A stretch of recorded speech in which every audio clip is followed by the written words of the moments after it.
من أنا من أنا من أنا لولاكم كيفما حبكم كيفما أهواكم من أنا من أنا من أنا لولاكم كيفما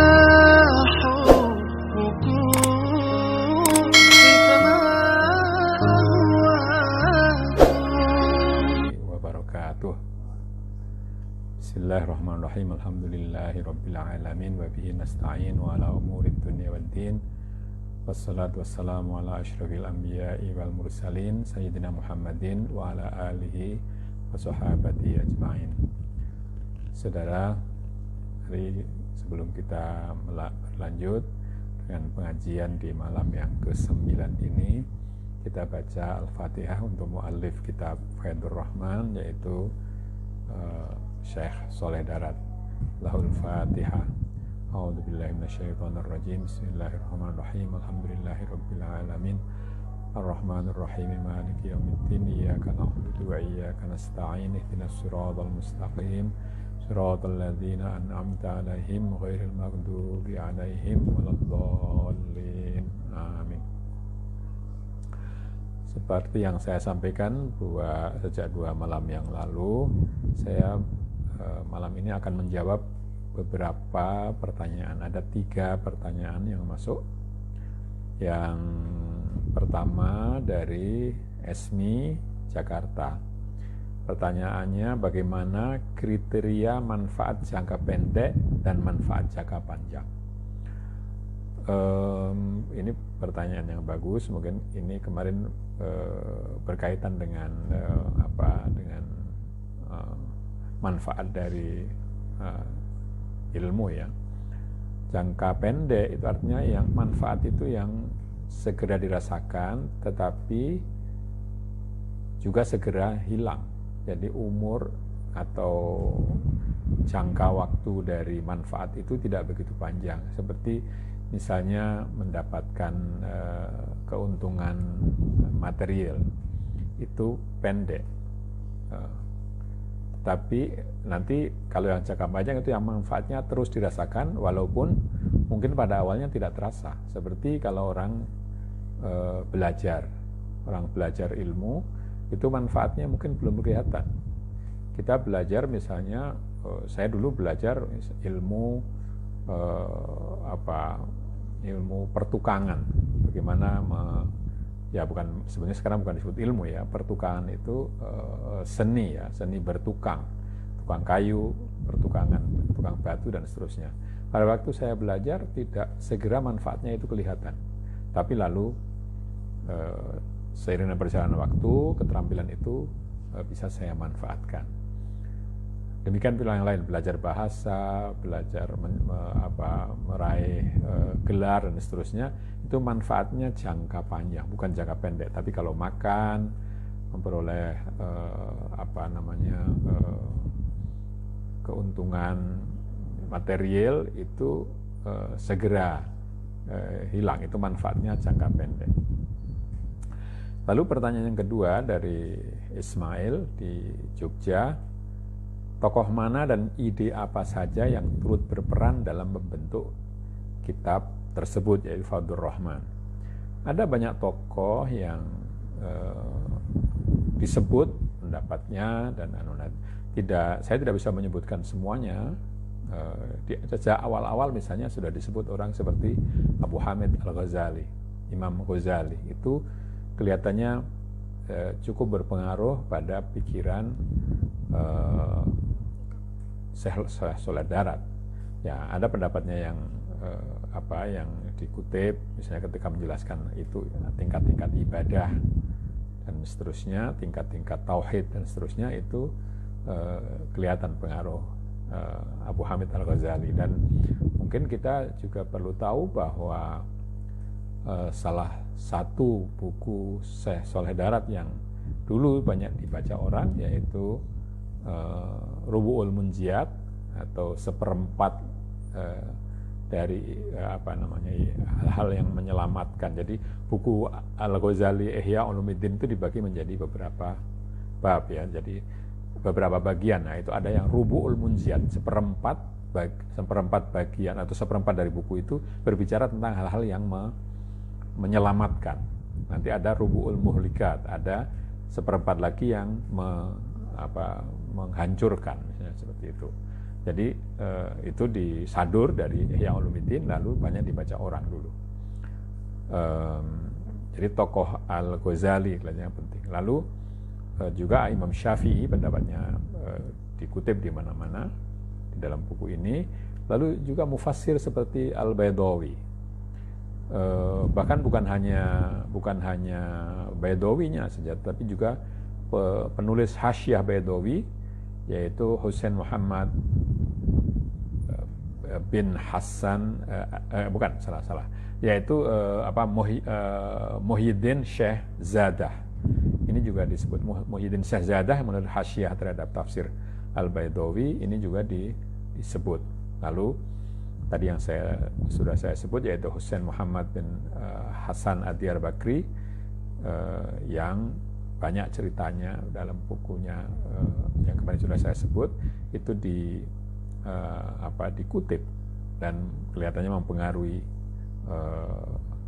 pikiran dari saudara. Tentu juga buku-buku lain yang ditulis oleh para sufi, oleh mufassir ahli sunnah, mufassir sunni, itu mempengaruhi atau ada bekas-bekasnya di dalam kitab Faidur Rahman ini.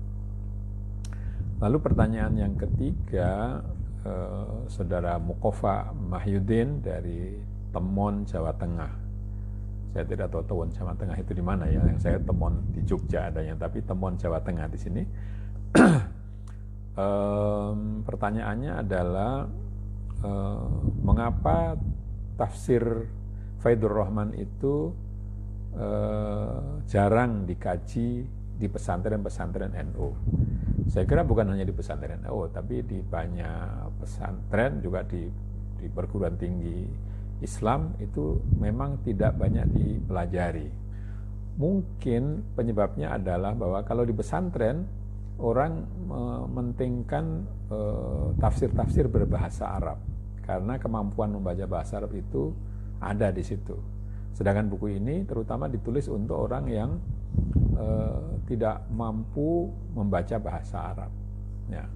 Jadi mungkin ini penyebabnya, salah satu penyebabnya. Jadi di pesantren tidak banyak dibaca, tapi di luar pesantren saya kira tafsir ini terlalu tinggi tingkatnya, juga tidak banyak dibaca. Jadi memang karya ini karena mungkin berbahasa Jawa dan masalahnya masalah yang tingkat tinggi, katakanlah begitu, maka kurang dibaca orang, ya, kurang dibaca orang. Mungkin baru setelah ada perguruan tinggi Islam itu mulai ada yang mengkajinya. Saya pun di waktu kuliah tidak pernah menjumpai buku ini. Baru-baru ini saja ada seorang kawan saya yang menulis disertasi tentang tafsir ini, tetapi saya tidak sempat membacanya. Baru mungkin 2015 saya mendapatkan naskah dari Mas Ikhwan, lalu saya mulai saya tulis, saya ketik ya, mulai 2015 itu, walaupun belum selesai karena memang hanya saya kerjakan di sela-sela pekerjaan saya yang lain. Nah, lalu sampailah sekarang. Nah, kebetulan ini ada yang minta kepada saya untuk mengaji tafsir setiap habis sholat maghrib. Lalu satu orang saja yang minta. Lalu saya pikir kalau hanya satu orang manfaatnya ya terlalu sedikit mungkin begitu. Lalu supaya banyak orang yang mendengar, lalu saya pakai ini teknologi Facebook ini untuk menyiarkannya. Jadi sebetulnya memang ini masih jarang sekali dibaca orang. Dan sekarang pun naskahnya tidak dijual lagi dalam bentuk cetakan misalnya begitu ya. Jadi atau belum, nanti mungkin ada yang akan menerbitkan, Allah alam, mudah-mudahan ada ya. Naskah yang ada pada saya pun itu hanya sampai pada akhir surat Al-Baqarah. Saya tidak tahu apakah kelanjutannya itu nanti bisa saya temukan. Mudah-mudahan. Saya kira itu untuk menjawab pertanyaan pada kesempatan ini. Karena waktunya masih cukup, saya kira kita akan lanjutkan dengan membaca. Tapi saya ingin ingatkan sekali lagi bahwa setelah lewat 2 malam, nanti malam ketiganya akan saya pakai untuk menjawab pertanyaan. Jadi sekarang ini malam Senin, selesai Rabu, nanti malam Kamis saya pakai untuk menjawab pertanyaan. Maka silahkan kalau ada yang mau ditanyakan, disampaikan dengan pesan di Facebook atau WA bagi yang punya nomor WA saya. Nah, kemarin kita sudah sampai ke halaman 16 dalam naskah aslinya, yaitu tentang iyyaka na'budu wa iyyaka nasta'in. Ada satu ya, benar ya? Salah. Tentang halaman 14 di halaman 15 ya, paling atas ya, tentang Yaumuddin ya, tentang Yaumuddin. Nah, ada satu alinea yang belum saya baca, yaitu Yaumuddin itu sendiri. Yaumuddin tegese nurus salam. Tegese setuhune Allah iku ingkang anduweni utawa angratoni utawa nguasani gawe padange jasmaniyah lan rohaniyah kelawan nurus salam al-hakiki. Jadi Yaumuddin itu juga bermakna nurus salam, cahaya kedamaian. Maksudnya bahwa Allah lah yang memiliki atau menguasai, menguasai hal membuat terangnya jasmani maupun rohani kita dengan cahaya kedamaian yang hakiki. Jadi cahaya kedamaian yang hakiki itu juga bisa dipakai untuk mana Yaumuddin. Jadi hanya Allah yang bisa membuat itu. Moko nyoto kelawan hakul yakin annal mulka lillahil wahidil qahhar. Maka nyata dengan hakul yakin bahwa kekuasaan itu hanya bagi Allah yang Maha Esa lagi Maha memaksa.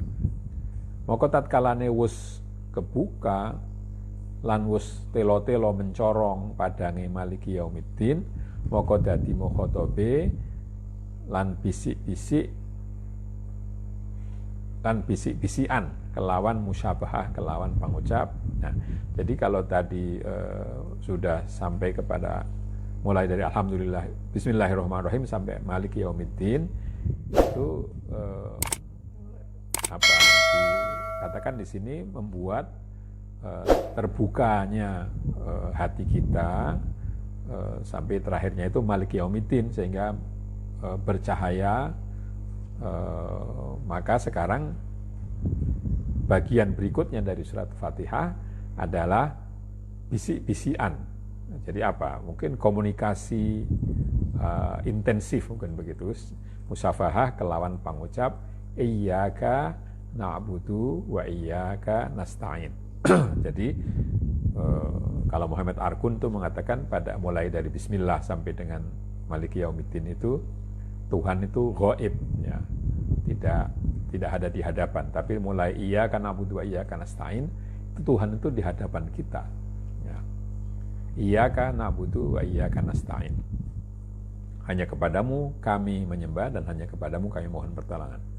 Tegese ing tuan nyembah kula lan ing tuan nuwun pitulung kula ing atase ing ibadah kula lan liyane ibadah. Maksudnya adalah bahwa kami hanya menyembah Tuhan dan hanya kepada Tuhan kami memohon pertolongan baik untuk urusan ibadah maupun untuk hal-hal yang bukan ibadah. Artinya mboten pisan-pisan kula nyembah ing liya Tuhan lan mboten pisan-pisan kula nuwun pitulung ing liya Tuhan. Maksudnya bahwa aku tidak menyembah kecuali Tuhan dan tidak mohon pertolongan kecuali kepada yang selain Tuhan. Utawi maknane ibadah ing Allah iku nauhidaken ing Allah lan nyuwijekaken peningal marang Allah bloko sekira-kira ora ana ingkang den pandeng angin Allah bloko. Makna dari ibadah kepada Allah itu adalah menauhidkan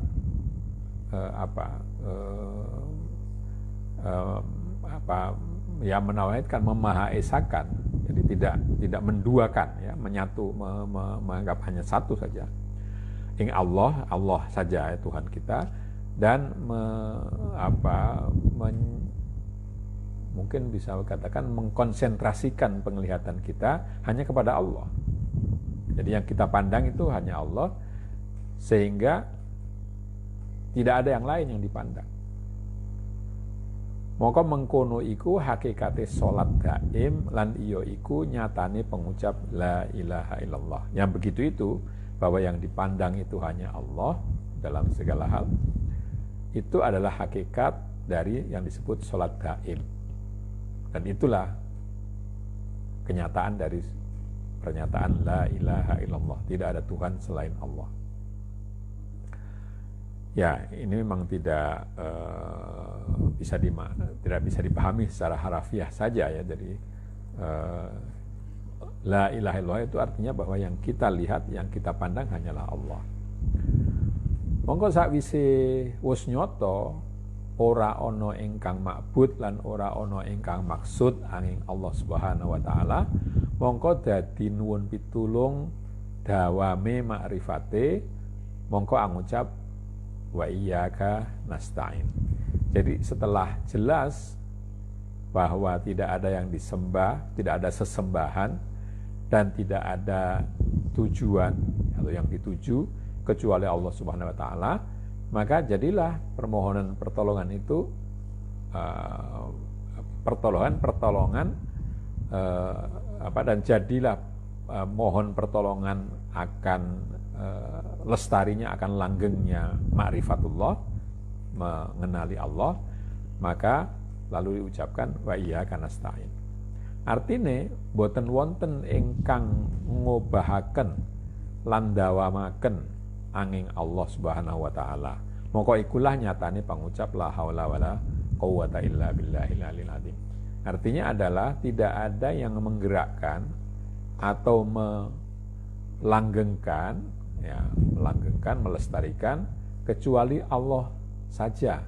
Maka itulah hakikat atau kenyataan dari ucapan la haula wala quwwata illa billah. Tidak ada kekuatan, tidak ada daya, tidak ada kekuatan kecuali dengan Allah yang maha tinggi lagi maha agung. Jadi yang menggerakkan yang itu semuanya Allah, karena yang dipandang hanya Allah. Qala ba'duhum maknane ibadah iku ngibarat anekani sekabehane perintah lan ngedohi sekabehane cegah, sartane kelawan angagungaken marang ingkang perintah, muhung ngelakoni perintah bloko ora ana gharad liyane. Ya, ini mungkin bahasa dari Syekh Shalih Darat itu campur ya, ada yang paling banyak memang Jawa, tapi lalu ada Arab, kadang-kadang Melayu ya. Jadi memang tidak mudah, dan karena ini akhir abad 19 dibuatnya ya. Jadi bagi kita sekarang memang ada beberapa kata yang mungkin tidak dipakai lagi seperti muhung ya, mungkin sekarang mung ya, semata-mata ya. Sebagian dari ulama mengatakan bahwa makna ibadah itu adalah menjalani semua perintah atau menjalankan semua perintah dan menjauhi semua larangan ya, serta mengagungkan orang atau zat yang memerintah, semata-mata menjalankan perintah ya. Tidak ada tujuan lainnya, itu ibadah. Bukan karena ingin selamat atau ingin mendapatkan pangkat atau apa begitu, tidak. Mongko utawi ibadah ingkang mangkono iku den dum telung perkara. Jadi ibadah itu dibagi menjadi 3. Kang dihin ora nyembah ing Allah krana kepingin suwargane lan melayu saking nerakane. Yang pertama adalah orang beribadah atau ibadah itu dilakukan atau menyembah kepada Allah hanya ingin surganya dan menjauhi nerakanya. Maka mengkono-mengkono derajat kang asor, derajate wong awamunas, krana makbute ing dalam hakikate iku swarga lan neraka. Itulah derajat yang paling bawah, paling rendah. Derajatnya orang awam. Karena yang disembah pada hakikatnya adalah surga dan neraka. Lan pangerane ginawe lantaran oleh arep amrih swarga lan melayu saking neraka. Lalu Tuhannya hanya dipakai untuk lantaran, hanya dipakai untuk perantara saja, atau untuk pijakan, untuk kendaraan, agar mendapatkan surga atau terhindar dari neraka. Krana kongidai wong ahli makrifat utawi saben-saben mahbub iku maksud, lan saben-saben maksud iku ma'bud, lan saben-saben ma'bud iku Allah. Menurut kaidah ahli makrifah, itu setiap yang dicintai itu adalah yang dituju, sedangkan yang dituju adalah yang disembah, sementara yang disembah hanyalah Allah. Maka dadi ono ilahi iku jannah lan nar. Jadi ibadah tingkat pertama ini Tuhannya sebetulnya adalah surga dan neraka. Lan kapindhone arep nyembah ing Allah krana arah amrih kamulyan mungguh ing Allah kelawan sebab ngibadahi. Ya. Yang kedua adalah menyembah Allah karena ingin mendapatkan kemuliaan, ya, menurut Allah, kemuliaan di hadapan Allah dengan sebab ibadah itu.